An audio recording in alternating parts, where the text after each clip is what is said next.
जज महोदया कह रही हैं, रिटायर्ड जज महोदया जो संजोग से उनकी सासू मां हैं, वो कह रही हैं कि वो खुद ही अपने को पीट रही थी।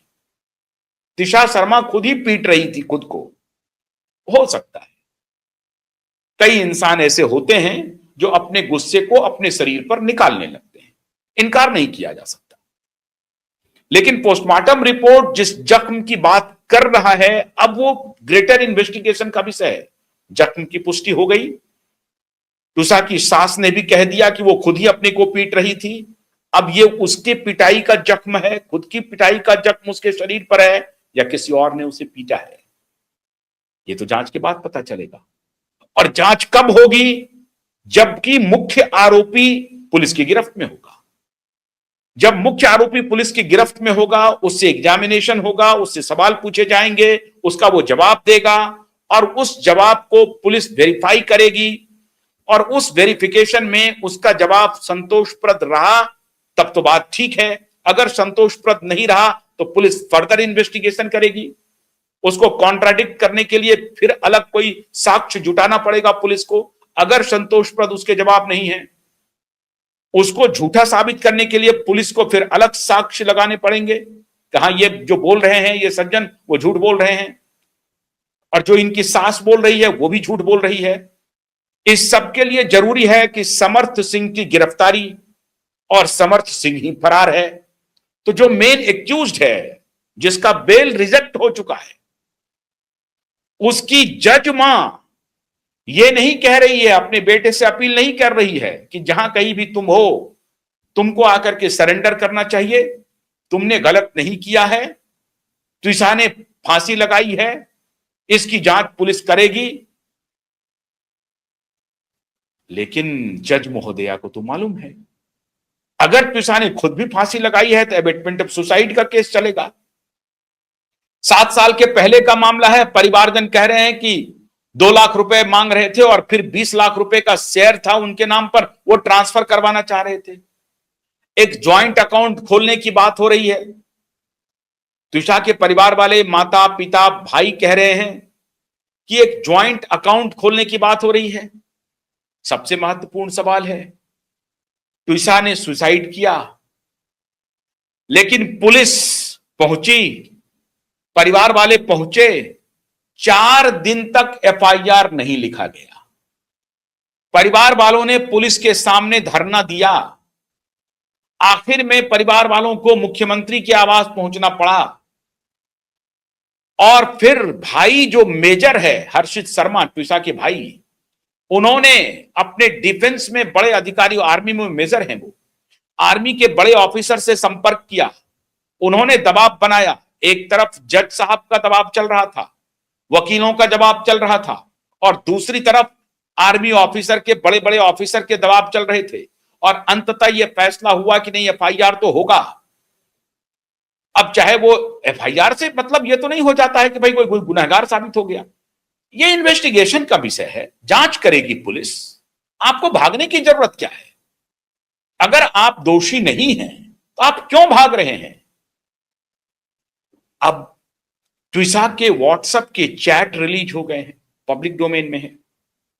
तुषा अपने व्हाट्सएप के चैट में कह रही हैं अपने माता से, अपने दोस्तों से, अपने परिजनों से कि मुझे यहां से जल्दी ले चलो, my life has become hello, और मेरे पति को अब मैं नहीं चाहिए।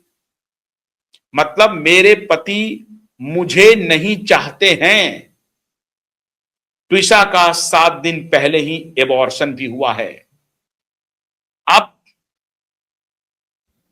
सबसे जो गंभीर आरोप है वो ये जज सासू मां कह रही हैं कि तुषा के कोख में जो बच्चा था जिसको एबॉर्ट किया गया, वो समर्थ का नहीं है,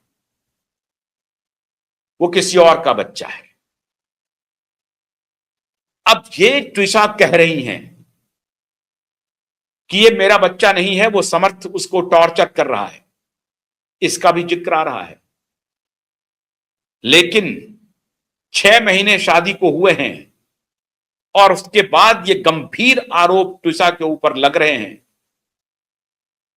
अब ट्विसा के भाई हर्षित शर्मा जो मेजर हैं, वो कह रहे हैं कि 4 दिन के बाद तो एफआईआर हुआ, एफआईआर के बाद 10 दिन बीत जाने के बाद पुलिस समर्थ सिंह को गिरफ्तार नहीं कर सकी है और उन्हें मध्य प्रदेश में न्याय मिलने की अपेक्षा नहीं है। उनको लग रहा है कि वहां पर मध्य प्रदेश की जुडिशरी गिरिबाला सिंह के इन्फ्लुएंस में है, इसलिए वहां पर उनको न्याय नहीं मिलेगा। जंतर मंतर दिल्ली में प्रदर्शन हो रहे हैं मित्रों। दिल्ली में ट्विसा के परिजन और ट्विसा के जितने दोस्त हैं वो सब जंतर मंतर में प्रदर्शन कर रहे हैं, लगातार प्रदर्शन जारी है। और इस बीच में एक नई घटना हुई है, 3-4 घटनाएं हो गई, लेकिन ट्विसा उनमें से, ट्विसा के केस में मेजर ट्विस्ट है क्योंकि समर्थ फरार है, समर्थ सरेंडर भी नहीं कर रहा है अभी तक। और ट्विसा की मां खुद एक जुडिशियल ऑफिसर रही हैं, जज रही हैं, डिस्ट्रिक्ट सेशन जज रही हैं वो, और अभी भी वो कंज्यूमर कोर्ट की चेयरपर्सन है, वहां भी वो जज की भूमिका में है। वो अपने बेटे को नहीं कह रही हैं कि आप सरेंडर कर दीजिए। डर है, शंका बहुत गहरा गई है। ट्विसा के परिजन कहते हैं कि किसी भी परिस्थिति में ट्विसा इतनी कमजोर नहीं थी कि वो इतना हार्श डिसीजन ले लेती और अपनी इह लीला समाप्त कर लेती। ऐसा हो नहीं सकता है, ये ट्विसा के परिजन कह रहे हैं, ट्विसा के भाई कह रहे हैं, ट्विसा के पिता निधि शरण शर्मा, अब उनका पूरा नाम क्या है, निधि शरण शर्मा ही है, व्यवसायी है ग्रेटर नोएडा में। वो कह रहे हैं कि मेरी बेटी सुसाइड नहीं कर सकती है। खैर, जांच का विषय है।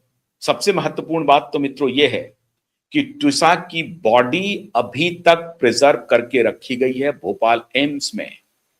ट्विसा के परिजन ने कहा है कि उनकी बॉडी को -80 डिग्री सेल्सियस में रखा जाए। हालांकि जिसकी व्यवस्था नहीं है एम्स में अधिकतम जो आप रख सकते हैं वो -4 डिग्री तक आप प्रिजर्व करके रख सकते हैं, तो उनकी बॉडी को प्रिजर्व किया गया है। ट्विसा के परिजन कह रहे हैं कि दोबारा पोस्टमार्टम किया जाए, इसके लिए दबाव बनाया जा रहा है। हालांकि दोबारा पोस्टमार्टम को कोर्ट ने एक प्रकार से रिजेक्ट कर दिया है, और अभी जिसमें कि इनको अभी जो तत्काल न्याय मिला है, जिसमें बेल रिजेक्ट किया गया है ट्विसा के पति का, समर्थ सिंह का, वो भी महिला जज ही हैं। संजोग देखिए कि वहां भी महिला जज ही हैं जिन्होंने इनके बेल को रिजेक्ट किया। हालांकि ट्विसा की सास को बेल जरूर मिल गया है, बेल मिला है, इसका मतलब यह नहीं है कि वो बरी हो गई है, अभी आरोप है। मैं ये नहीं कह रहा हूं कि वही उन दोनों ने हत्या की है, लेकिन संदिग्ध है। अगर समर्थ सिंह फरार है तो मामला संदिग्ध है। अगर उनके मन में, अभी ट्विसा की सास कह रही है कि उसने अपने लव्ड वन को खोया है, अब तो लव्ड वन को खोया है तो फरार हो जाएंगे आप? ये दलील जज महोदया नहीं दे रही है।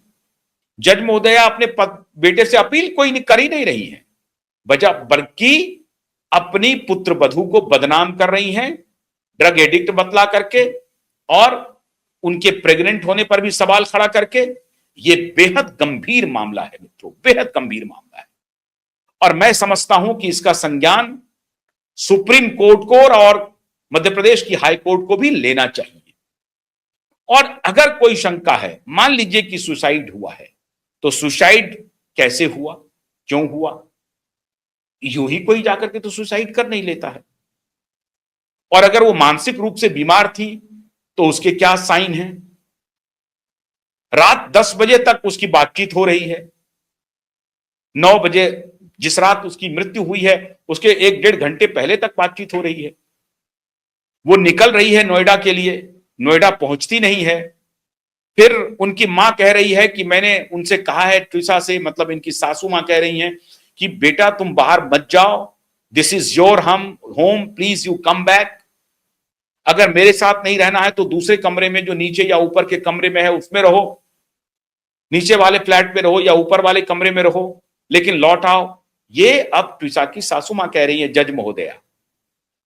लेकिन सच्चाई तो तभी पता चलेगी जब संपूर्ण जांच होगी और पुलिस इसमें हीला हवाली कर रही है, फिर पुलिस निशाने पर आएगी। अगर वो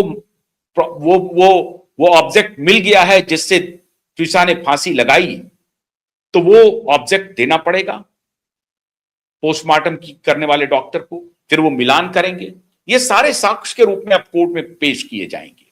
मामला गंभीर हो गया है और मामला दो एफ्लुएंट फैमिली का है, दोनों पढ़े लिखे परिवार का है, और उसमें भी एक कानून के रक्षक रहे हैं और एक कानून की रक्षा करने की दलील देता रहा है। कमाल है, खुद एडवोकेट है और खुद फरार हो रहा है। अगर गलती नहीं है तो फरार क्यों है? इसलिए संदेह है। और अपनी पुत्रवधू को डिफेम करने की नौबत आ रही है जज महोदया के लिए, इसलिए संदेह है।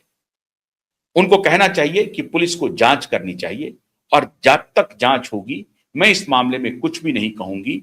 अगर मेरा कुछ भी कहना जो है वो दूसरे तरीके से लिया जाएगा।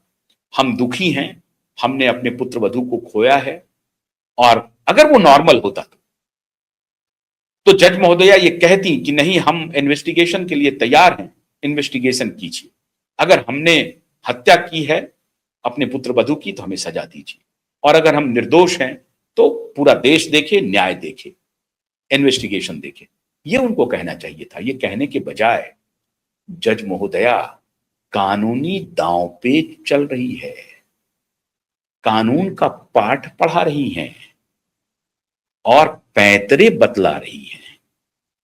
तो जज महोदया जी, आपको आपकी पैंतरेबाजी कानून के निगाह में है, और सोशल ऑडिट के लिए भी मीडिया की निगाह में है। आप सोशल ऑडिटिंग होगी आपकी, ये मत समझिए कि सोशल ऑडिटिंग नहीं होगी।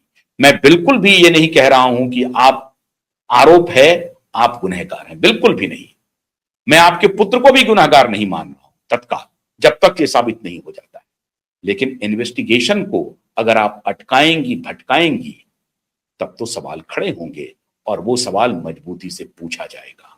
और क्वाइब नेटवर्क तो इसके लिए मशहूर रहा है। तो इंतजार कीजिए। हम उम्मीद करते हैं कि ट्विसा के परिवार धैर्य के साथ इस लड़ाई को लड़ेंगे और उन्हें जरूर न्याय मिलेगा। सच या झूठ, इसका फैसला होगा। बहुत बहुत शुक्रिया। नमस्कार।